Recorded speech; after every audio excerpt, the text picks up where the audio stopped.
오늘 말씀의 제목입니다. 세상에 주어진 마지막 경고란 제목으로 여러분께 말씀을 전하도록 하겠습니다. 먼 나라 아프리카 오지에 세 사람이 마차를 타고 여행을 하고 있었습니다.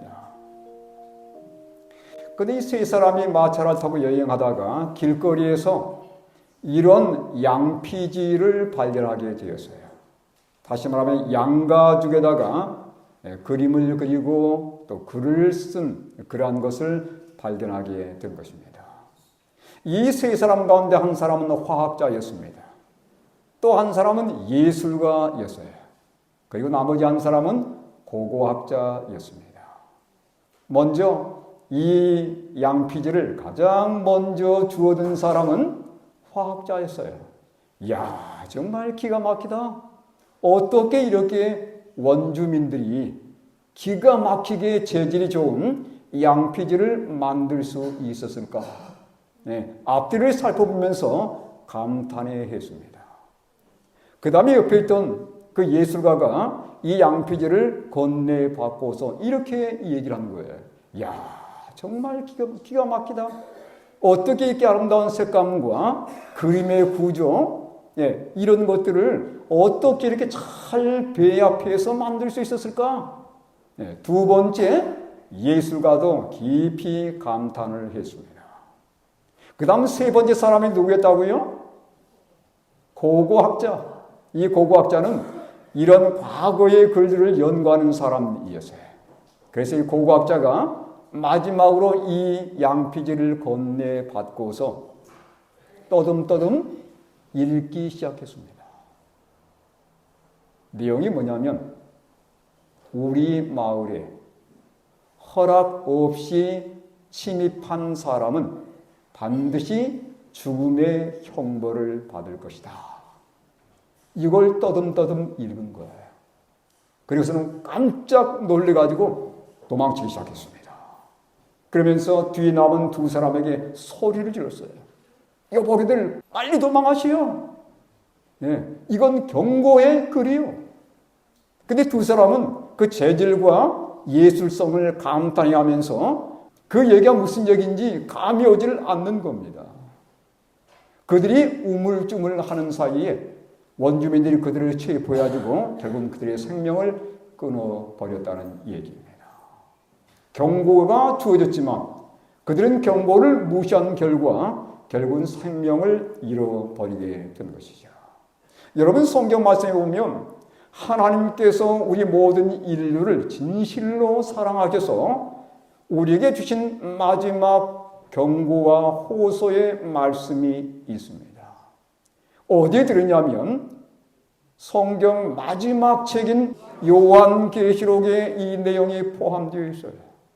특별히 요한계시록 14장에 보시면 우리가 이 세 가지의 경고를 발견하게 되는데, 첫 번째 경고는 요한계시록 14장 6절로 7절의 말씀이에요. 우리 이것을 뭐라고 부르냐면 첫째 천사의 기별이라고 부릅니다. 두 번째, 계시록 14장 8절에 들어있는 말씀인데 이것은 두 번째 경고예요. 세 번째, 계시록 14장 9절로 12절의 말씀이고 우린 이것을 셋째 천사의 기별이라고 말하고 있어요.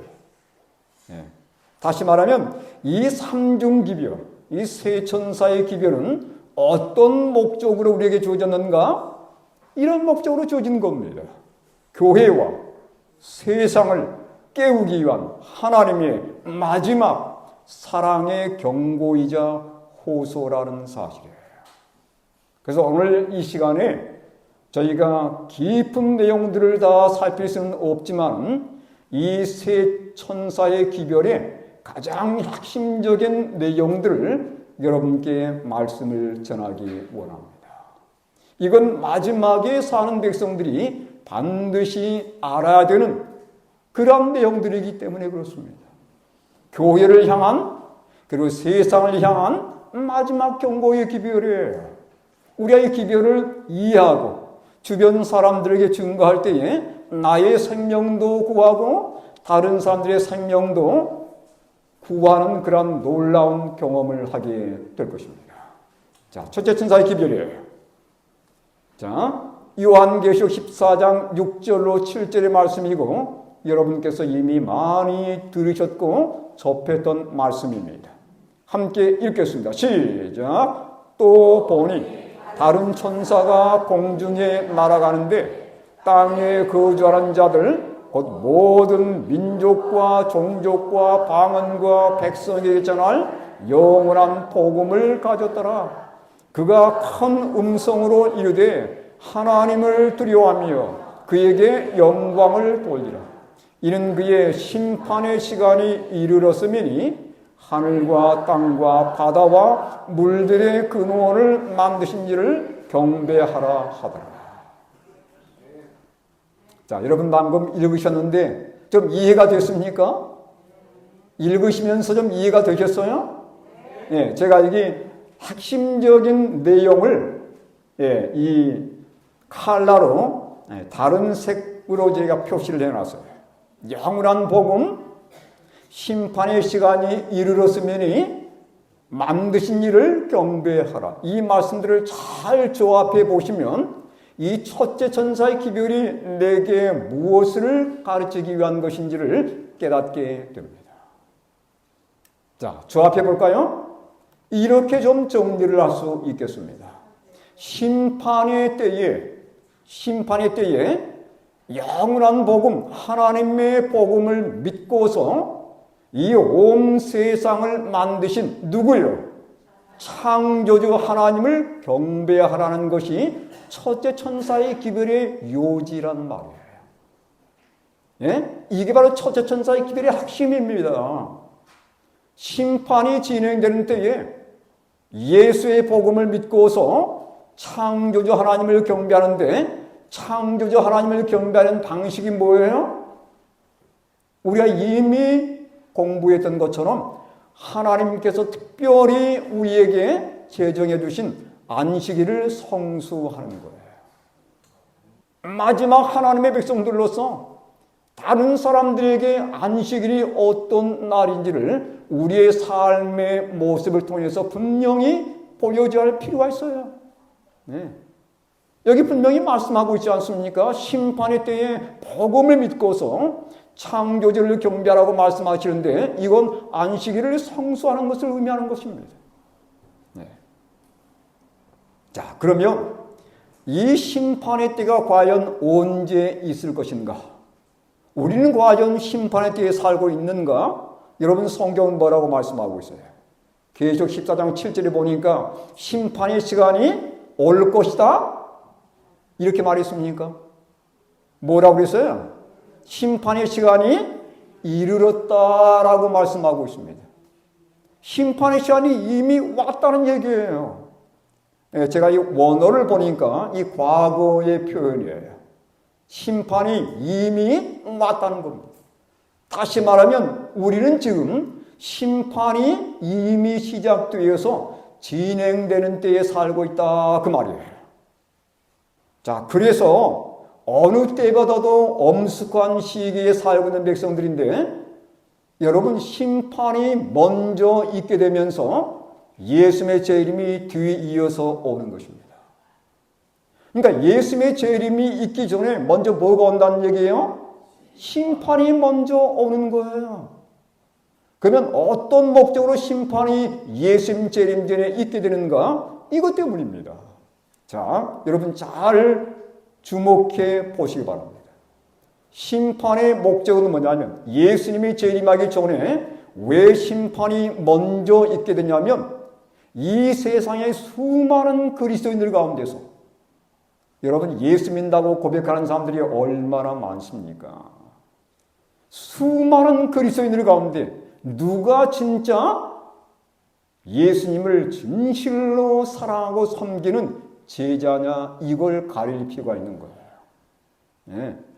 여러분 만약 가상해 보도록 하겠습니다. 예수님을 믿는다고 고백하는 모든 사람을 하늘로 데려가 버리면 하늘에서는 다시는 죄가 없을까요? 여러분 그럴 것 같습니까? 네. 지금 교회에 나오는 모든 사람들 예, 천주교인이든 장로교인이든 어떤 교인일지라도 그들이 예수님을 믿는다는 이유 때문에 그들을 다 함께 하늘로 데려가게 되면 하늘에서는 더 이상 죄가 없을 거냐 이거예요. 어떻게 생각하세요? 생각 안 해보셨습니까? 하늘 가도 똑같은 일이 벌어지는 거예요. 거기도 교도소가 있어야 되는 것입니다. 네? 거기에서도 범죄가 있게 될 거예요. 왜냐하면 예수를 믿는다고 고백은 하지만 예수님 말씀대로 신실하게 사는 성도들은 많지 않기 때문에 그렇습니다. 그래서 이 세상에 자신이 예수를 믿는 자라고 고백하는 수많은 사람들 가운데 누가 진짜 예수를 믿는 제자인지를 가려내야 되는 거예요. 그래서 뭐가 필요하다? 그래서 심판이 필요한 겁니다. 네. 수많은 예수님을 믿는 그러한 백성들 가운데 진짜 교인들을 가려내는 거예요. 그래야 하늘에서는 더 이상 죄가 발생하지 않는 것입니다. 자, 심판의 목적은 누가 진정 의로운 사람인지를 가려내는데, 여러분, 의인이란 말이 무슨 말이에요? 의로운 사람이에요. 그죠? 옳은 사람이에요. 자, 하나님은 과연 어떤 사람을 의인이라고 불러주실까요? 요한일서 5장 17절 읽겠습니다. 시작. 모든 불의가 죄로 돼 사망에 이르지 아니하는 죄도 있도다. 뭐가 죄라고요? 모든 불의가 죄라고 말씀하고 있습니다. 여러분 잘 보셔야 돼요. 그 다음 말씀 보겠습니다. 자, 요한일서 3장 4절의 말씀이에요. 읽겠습니다. 시작. 죄를 짓는 자마다 불법을 행하나니 죄는 불법이라. 자, 이걸 또 이렇게 공식화해 보겠습니다. 죄는 뭐라고요? 불법이라고 했어요. 자, 여러분 이 두 개를 잘 비교해 보시기 바랍니다. 불의가 죄고 죄가 불법이기 때문에 불의는 뭐가 되는 거예요? 불법이 되는 거예요. 그렇다면 의는 뭘까요? 앞에 불만 빼보세요. 의는 뭐가 되는 거예요? 법이 되는 거죠. 의인은 누구인가? 정말 예수님을 믿고 법을 순종할 수 있는 사람이 의인인 것입니다. 자, 정리하겠습니다.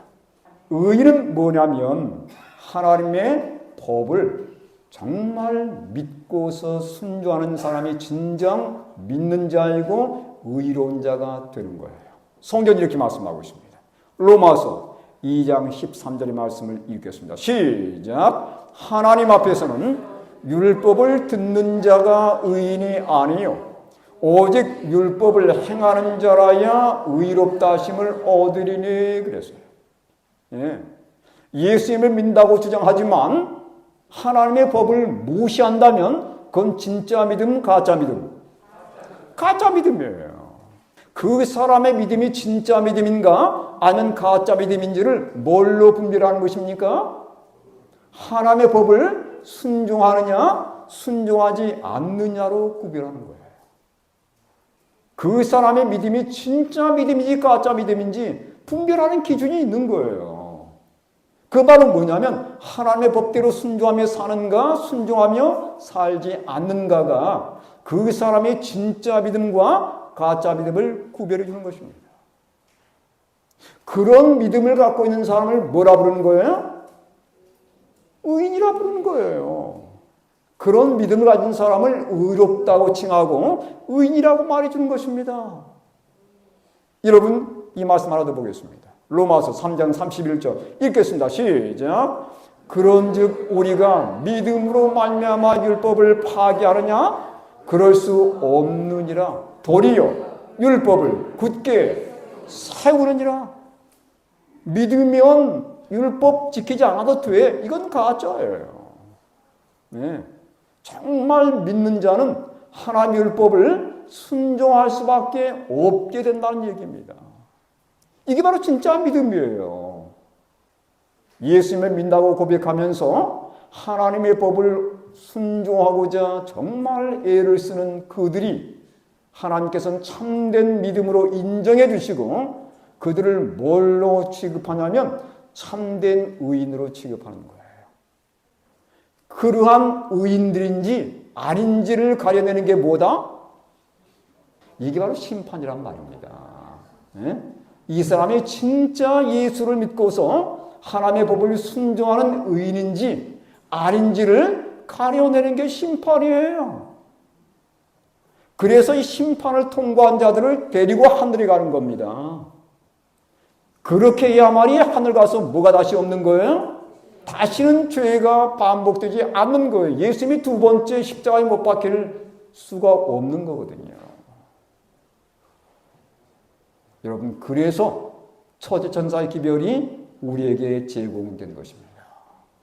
예수를 믿고 진정 그분의 복음에 순종함으로 심판을 통과해서 하나님 나라의 백성이 되지 않은 게 처제천사의 기별이에요.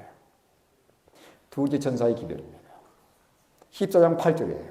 읽겠습니다. 시작. 또 다른 천사 곧 둘째가 그 뒤를 따라 말하되 무너졌도다. 무너졌도다. 큰 성 바벨론이요 모든 나라에게 그의 음행으로 말미암아 진노의 포도주를 먹이던 자로다 하더라. 이 둘째 천사의 기별은 과연 뭘까? 네, 이런 거예요. 심판의 때에 어디서 나오라? 바벨론에서 나오라는 거예요. 그럼 바벨론이 뭐냐 이거예요. 그죠?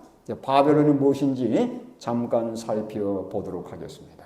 먼저 바벨론의 기원이에요. 예. 여러분 바벨탑 사건 잘 아시죠? 언제 세워졌습니까?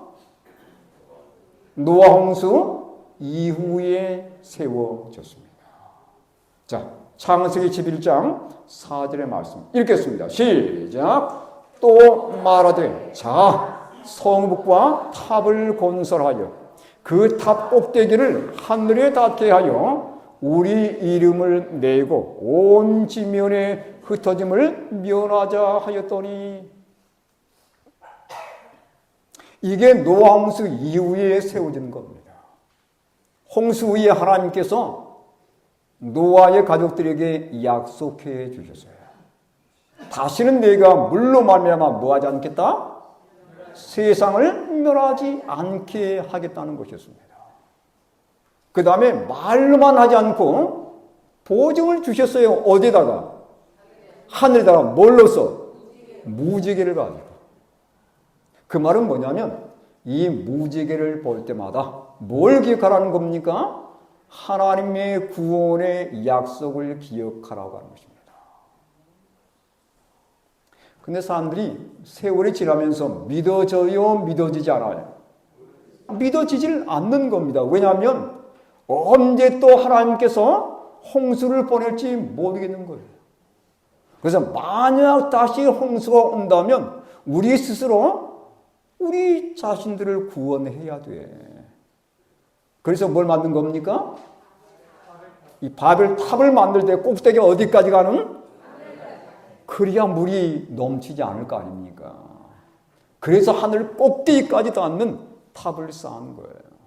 우리 스스로 구원해보자는 그러한 방안에서 나온 것이 바로 바벨탑입니다. 하나님 말씀 믿을 수 없다는 거예요. 이건 불신의 산물이에요. 하나님 약속을 믿을 수 없고 만약에 있을지 모를 그런 재난에 대비해서 우리 스스로 인간의 방식으로 우리 스스로를 구원해 보자는 게 이게 바로 뭐냐면 바벨론의 정신입니다. 다시 한번 정리하겠습니다. 하나님의 약속을 믿지 못하고 인간적인 구원의 방식을 의지하는 것이 뭐다? 바벨론이라 이거예요. 이게 바로 바벨론이에요. 예. 하나님의 약속을 믿지를 못했습니다. 그래서 자기 스스로 자신들을 구원해 보고자 만들어진 게 바벨탑이었어요. 그 정신이 그대로 물려진 것이 바로 바벨론입니다. 이 바벨론에서 어떻게 알아? 네, 여기서 나와라. 자, 어떻게 나올 수 있어요? 창세기 12장 1절 보시면 나오는 방법을 이해할 수 있게 됩니다. 읽겠습니다. 시작. 여호와께서 아브라함에게 이르시되 너는 너의 고향과 친척과 아버지의 집을 떠나 내가 내게 보여줄 땅으로 가라.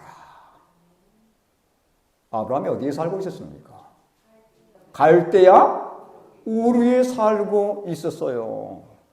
근데 갈대아 우르는 어느 지역의 옛날 이름이냐면 이 지역의 옛날 이름이에요. 자, 에스겔서 12장 13절의 말씀입니다. 제가 읽겠습니다. 내가 또 내 그물을 그의 위에 치고 내 올무에 걸리게 하여 그를 끌고 갈대아 땅 바벨론에 이르리니. 아브라함이 어디에 살았어요? 바벨론에 살고 있었습니다. 그래서 우르를 떠난 경험은 어떤 경험이냐? 바벨론을 떠나는 상징적인 경험이에요. 예. 하나님께서 이 아브라함을 갈대아 우르에서 끄집어내셨습니다. 떠나라고 말씀한 거예요. 그리고서 그분이 보여주시는 가나안 땅으로 가도록 그렇게 지시하셨습니다. 우르를 떠난 경험은 바로 바벨론을 떠난 경험이에요. 그런데 과연 어떻게 갈대아 우르 바벨론을 떠날 수 있었을까? 왜냐하면 친척이 거기 있죠. 거기에 좋은 집이 있었죠. 자신의 모든 사업이 거기에서 진행되고 있었단 말이에요.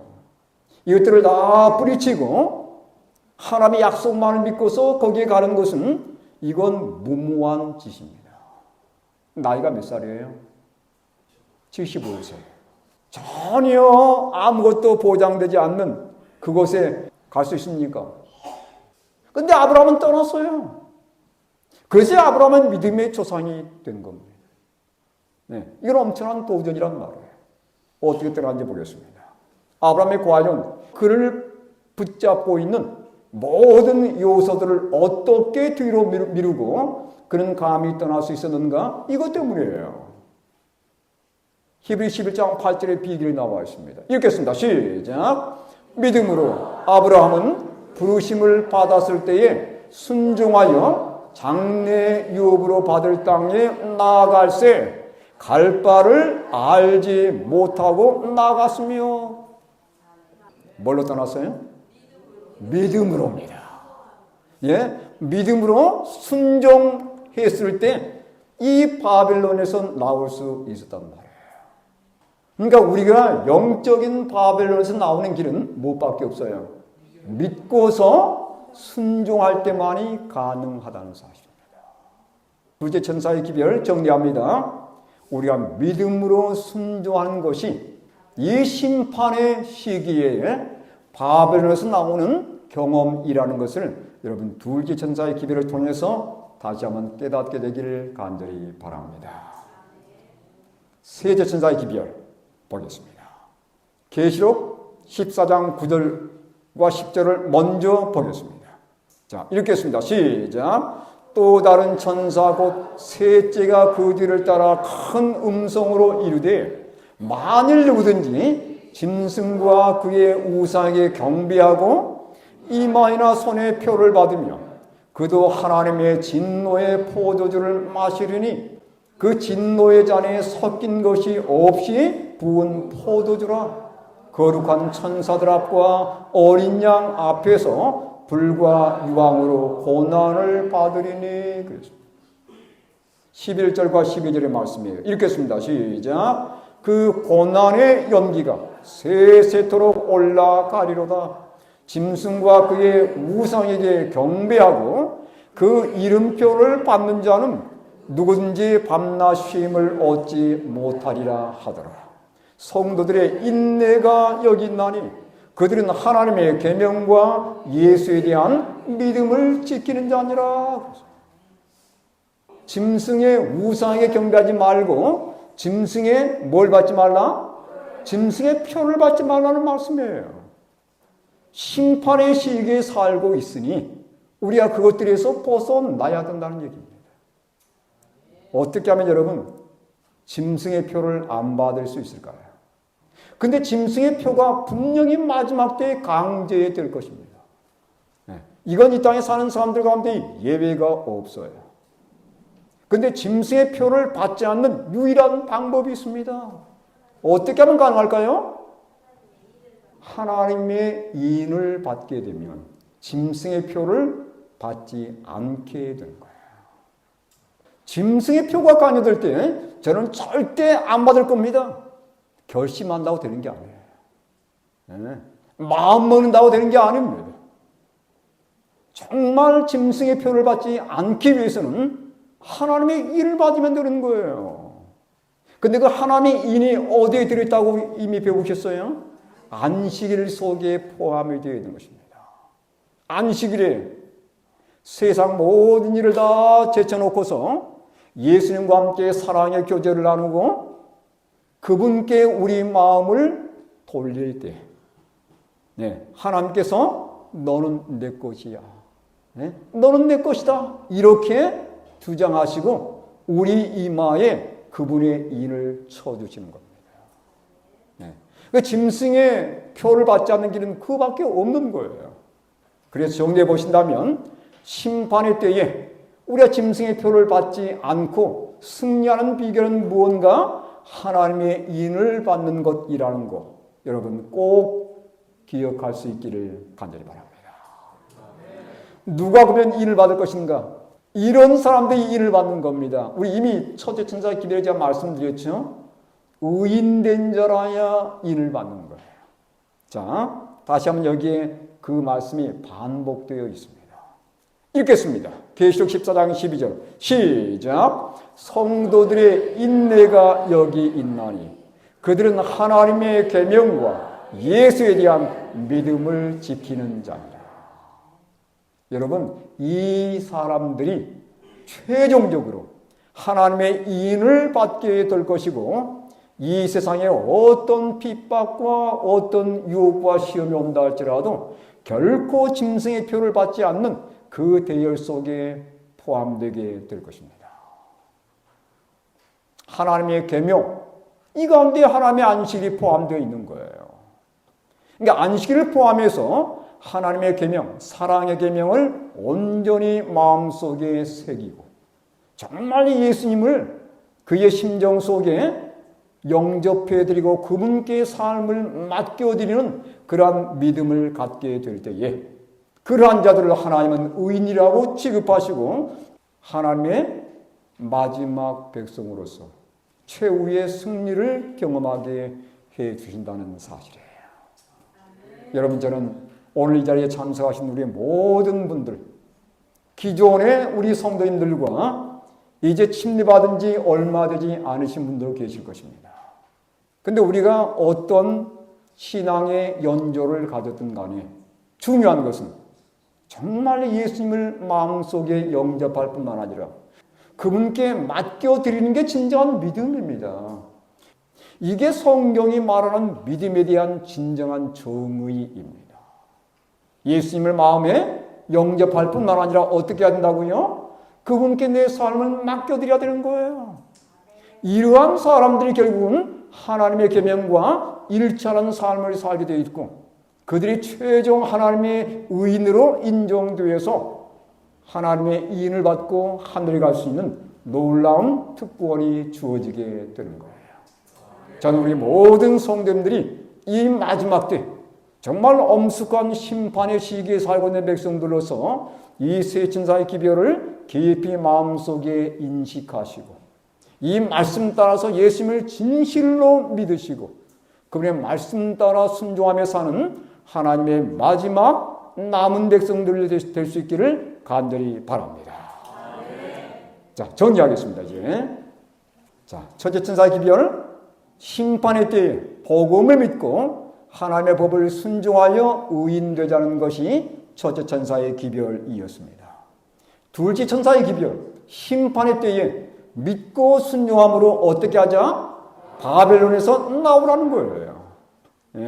믿는다고 고백하는 것만 아닙니다. 반드시 순종이 이루어져야만이 우리가 바벨론에서 나오는 삶이 이루어지는 거예요. 믿는다고 말만 하지만 참된 순종이 이루어지지 않는 자들은 여전히 바벨론에서 머물러 사는 백성들입니다. 셋째 천사의 기별이에요. 심판의 때에 믿고 계명에 순종해서 하나님의 인을 받으라는 것이 셋째 천사의 기별이고 이들이 최후의 승리를 경험하게 될 것이라는 거예요. 요약해 보겠습니다. 심판에서 살아남는 길은 뭐냐? 결국은 이거예요. 정말 예수님을 믿고서 그 계명에 순종하는 삶을 사는 것이라는 것을 여러분 결론적으로 마음속에 새길 수 있기를 간절히 바랍니다. 예수님 오실 날이 멀지 않아서요. 수많은 징조들이 우리로 하여금 때가 얼마 남지 않았다는 것을 우리에게 말씀해주고 있어요. 이 세상은 정말 빠른 속도로 기울어져 가고 있습니다. 이미 기울어진 이 지구의 모습을 누구도 되돌이킬 수 없어요. 이러한 때에 우리가 엄숙한 시기에 살고 있는 백성들로서 정말 예수님을 마음에 영접할 뿐만 아니라 여러분 그분께서 하는 맡겨보세요. 이게 바로 복입니다. 여러분 안식일에 아무 일도 하지 말라? 이게 뭐냐면 맡겨보라 이거예요. 맡겨보라. 안식일은 우리에게 믿음으로 맡기는 게 뭔지를 가르쳐 주는 겁니다. 믿고 맡겨보라는 거예요. 일할 때 우리 마음속에 참된 행복과 하늘의 평안이 역사한다는 사실을 이 안식일을 통해서 더 깊이 깨닫게 되기를 간절히 바랍니다. 제가 이제 마지막 얘기를 좀 드려야 되겠습니다. 1859년 여름 나이아가라 폭포에서 찰스 블론딘이라는 사람이 세계 최초로 외주를 타기를 시도를 했습니다. 미국에서 캐나다 쪽으로 방향을 향해서 가는데 이 얘기를 듣고서 수많은 사람들이 구름대처럼 몰려들었어요. 왜냐하면 한 번도 이런 일을 시도해 본 적이 없었기 때문입니다. 48m 높이의 로프를 설치했어요. 네.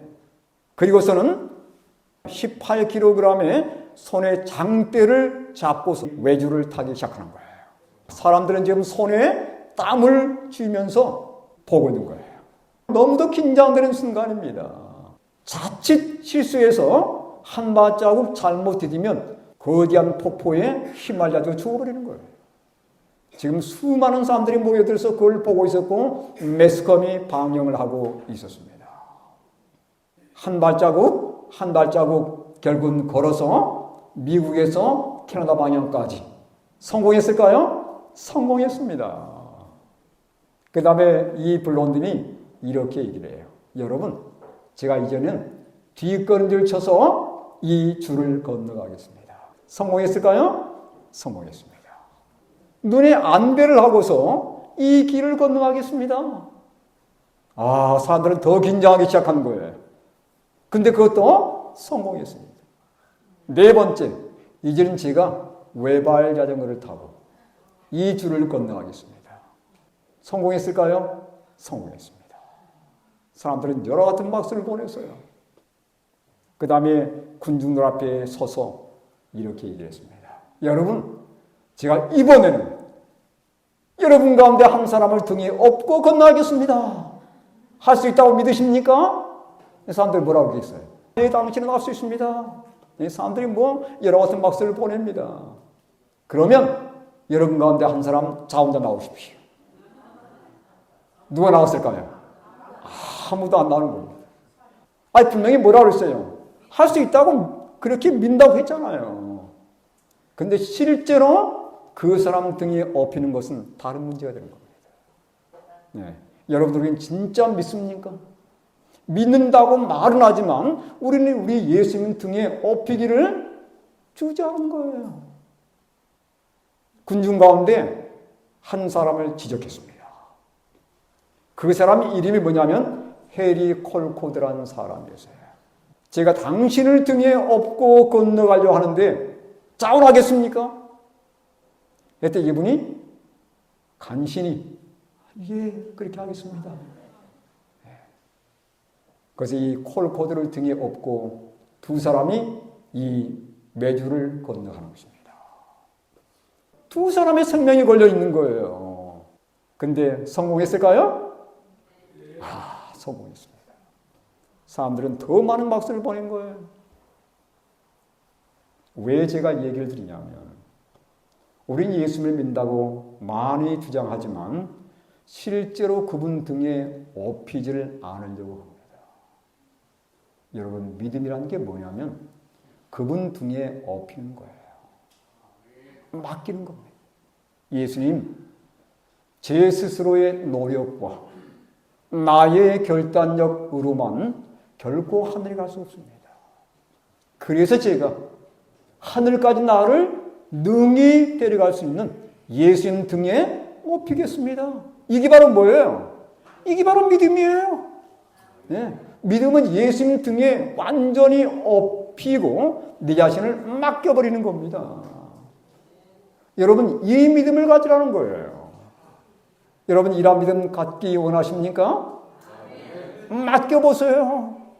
맡길 때 거기에 진정한 평안이 있고 맡길 때 거기에 진정한 행복이 있는 것입니다.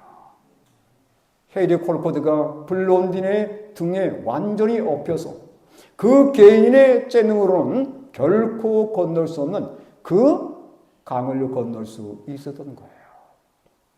예수님 등에 업힐 때 우리 모두는 이 죽음의 강을 건너서 하늘까지 갈 수 있게 되는 거예요.